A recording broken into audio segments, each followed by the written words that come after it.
चांद है मेरा। Episode 3 T rights. सौम्या एक छोटी सी बाल्टी में डिटर्जेंट घोल कर एहराम हयात के कमरे में ले आई।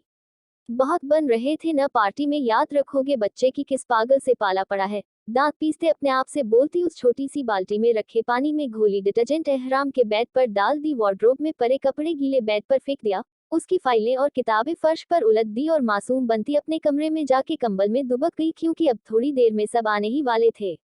नफीसा, नफीसा, उसकी दहाड़ से अब पूरी हवेली गूंज रही थी। वो अपनी मुलाजमा को आवाजें दे रहा था। उसकी आवाज सुनकर हवेली के सर्वेंट्स के साथ घर वाले भी आए थे। सबके सब उसके कमरे की हालत देखकर मुंह खोले खड़े थे।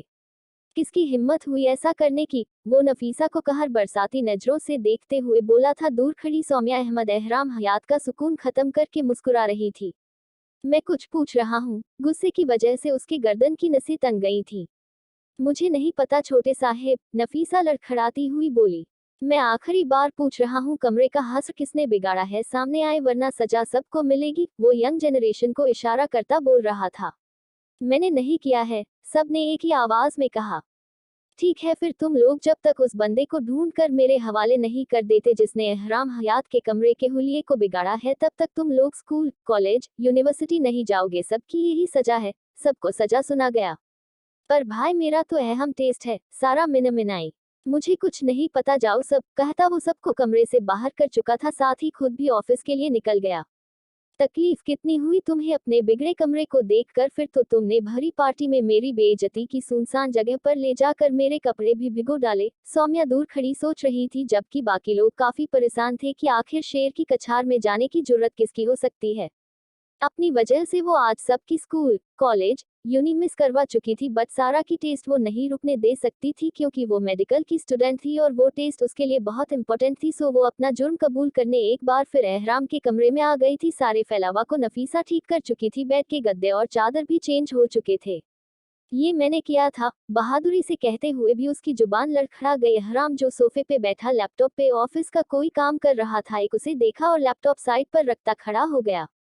उसका हाथ पकड़ते हुए वो उसे कमरे से बाहर छत पर लाया। छोड़ो, मेरे हाथ दर्द हो रहा है, सौम्या अटकते हुए बोली, क्योंकि उसे लग रहा था कि अगर अब हाथ न छोड़ा तो टूट जाएगा। अब तुम रात यहीं गुजारोगी? अगर कमरे में गई तो सजा और भी सख्त होगी। वो उसका हाथ छोड़ता बोला। मगर मुझे सर्दी लग रही है, वो बोली, क्योंकि अभी वो सिंपल सूट में थी। ये मेरा सिरदर्द नहीं है, वैसे भी सजा तो तुम्हें भुगतना ही है, ये तुम्हें गलती करने से पहले सोचना था। कहकर वो सीढ़ियां फलांगता अपने कमरे में चला गया और अपने काम में लग गया। ओ गॉड, काम करते अचानक उसे याद आया, 3 घंटे से सौम्या छत पे है। अल्लाह जी वो ठीक हो, दुआ करता छत पर आया, देखा वो पागल लड़की ठंड में अभी भी खड़ी कांप रही है। सजा खत्म, जाओ जाकर सो जाओ, मगर उससे पहले ये पहनो और हॉट चॉकलेट बनाओ, मुझे ठंड लग रही है। वो उसके कमरे से उसकी जैकेट ले आया था।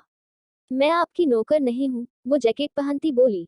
मैं नहीं जानता, हॉट चॉकलेट तो तुमने ही बनाना होगा, सारे मुलाजिम इस वक्त सो रहे हैं। वो उसके साथ चलता बोला, मरती क्या न करती। वो किचन में आ गई, साथ ही एहराम भी आया था।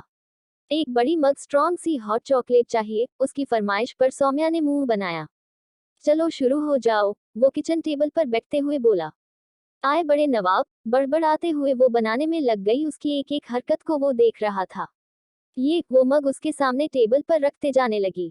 सुनो, तुम भी अपनी मग यहीं खाली करो। वो देख चुका था कि उसने एक ही मग हॉट चॉकलेट बनाई है, फिर भी अनजान बनते बोला। एक ही मग बनाई थी, दांत पीसते बोली।